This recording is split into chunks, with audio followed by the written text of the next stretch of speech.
friends, I was thinking about how an anchor is used in the Bible, and this picture that comes to mind is a ship on water being anchored and not being tossed back and forth by the waves or by the ocean currents, but always stable, always just fastened to something, even though the storms come.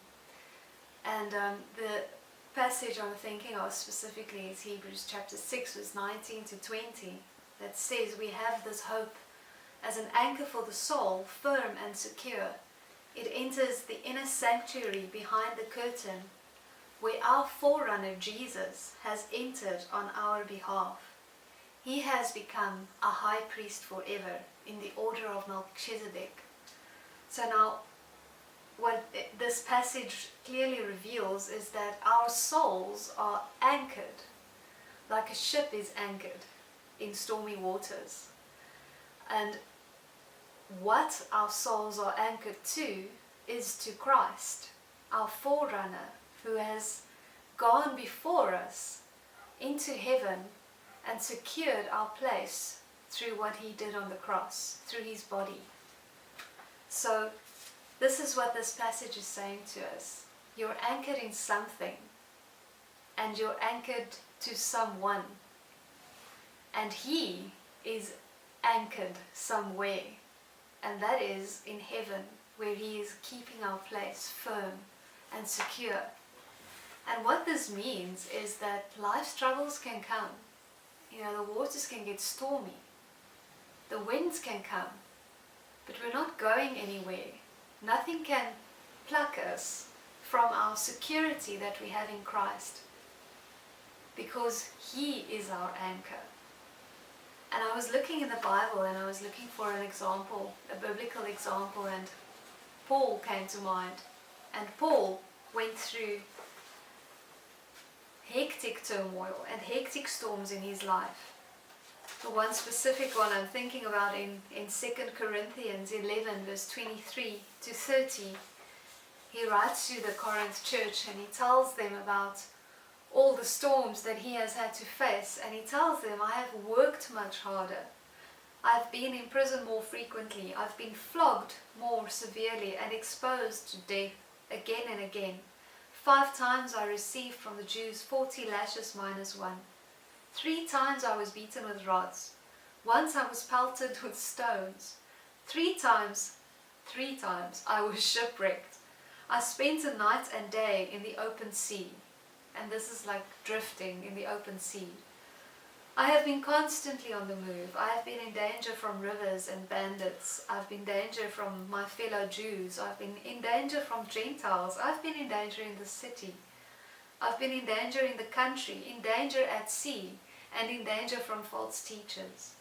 I have labored and toiled, and I have often gone without sleep. I have known hunger and thirst, and have often gone without food. I have been cold, I have been naked. And besides everything else I face, I have concern for the churches every day. Who is weak and I do not feel weak? Who is led in sin and I do not inwardly yearn? But if I must boast, I will boast about the things that show my weakness. And then Paul goes on to say, and in 2 Corinthians 12 verse 8 to 10, it's just the chapter following all of this where he talks about his suffering and the storms that he's gone through. But you must remember, Paul all this time is anchored in Christ. So whatever comes in his life, and I mean, we won't have to face half of the stuff that Paul faced. I hope not. This is like an episode of I Shouldn't Be Alive that used to be on Discovery Channel. I think Paul shouldn't have been alive quite a few times in his life.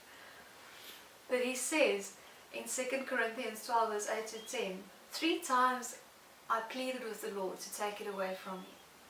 But he said to me, my grace is sufficient for you, because my power is made perfect in your weakness. And then Paul says, therefore I will boast all the more gladly about my weaknesses, so that Christ's power may rest on me. That is why, for Christ's sake, I delight in my weakness, in insult, in hardships, in persecution, in difficulties. For when I am weak, then I am strong. Because when Paul is weak, that's when Christ was the strongest in him, and he got him through. And you know what? He remained anchored in Christ. Nothing could pluck him from the hands of Christ and from being secure in Christ. And should any of these things have taken Paul's life, he would have been better off. He said so in Philippians 2. For me to live is Christ, and to die would be gain. To die would mean to go to heaven, to be with Christ, and never having to go through any of these suffering again. And recently I've had another experience, or I've been learning another form of being anchored, and it's in climbing, in rock climbing.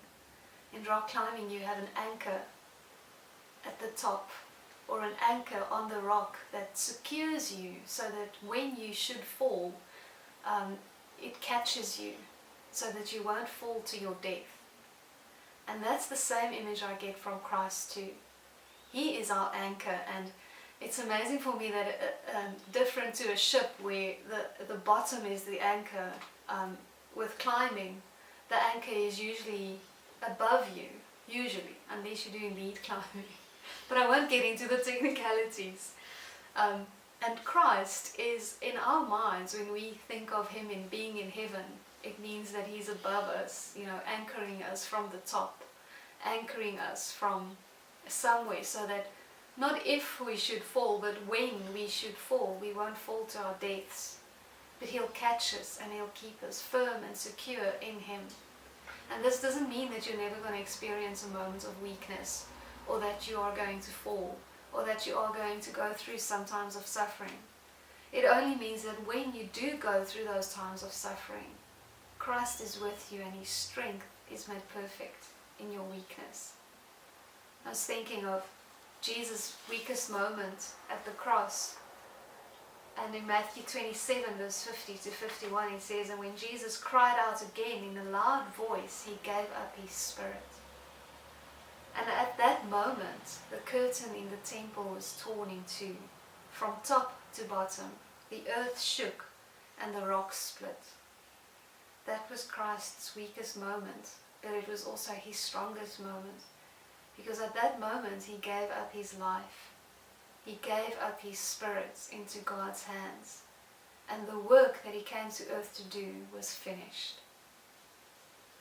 I've been privileged to know a lot of older women in my life who has been like mentors to me. And I refer to the older women because their lives have already seen some storms and some shipwrecks and some difficulties, and with each of these women I've seen how, with Christ being their anchor, them being firm and secure, nothing shook them or took them from his hands. And at the moment I'm busy, as a family we're busy saying goodbye to my grandmother, who's busy passing away from cancer, and some days she looks extremely weak, and her body is daily becoming more fragile. But I know that her strongest moment will be when her spirit is given up into the Lord's hands, and she will never have to go through any of that pain and suffering again. And this is the same for us. You're firm and secure in Christ, because when you are at your last, when you're at the end of your rope, Christ is still there, reaching out, holding your hand, catching you when you fall, keeping you firm and secure in the promises that nothing will ever take you from his hands. So I want to ask you again, and think about this. What am I anchored in? Who am I anchored in? Do I feel firm and secure? Thank you, and until next time.